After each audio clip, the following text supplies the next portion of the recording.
आभार आदरणीय मुख्याध्यापिका, शिक्षक वृंद आणि माझ्या प्रिय मैत्रिणींनो, आज मी जागतिक महिला दिनानिमित्त काही शब्द बोलणार आहे. दरवर्षी 8 मार्च हा दिवस इंटरनॅशनल वुमेन्स डे म्हणून जगभर साजरा केला जातो. हा दिवस महिलांच्या कर्तृत्वाचा सन्मान करण्यासाठी आणि त्यांच्या हक्काविषयी जागरूकता निर्माण करण्यासाठी आहे.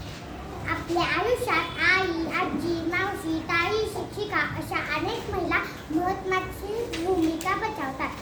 आई आपल्याला प्रेम, संस्कार आणि आधार देते. शिक्षिका आपल्याला शिक्षण देऊन आपले भविष्य घडवतात. पूर्वी मुलींना शिक्षण घेण्याची संधी कमी मिळत होती, पण सावित्रीबाई फुले यांनी मुलींसाठी पहिली शाळा सुरू केली आणि शिक्षणाचा प्रकाश पसरवला.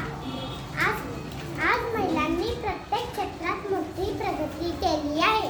मेरी कॉम यांनी बॉक्सिंगमध्ये देशाचे नाव उज्ज्वल केले आहे. पी.व्ही. सिंधू यांनी बॅडमिंटनमध्ये अनेक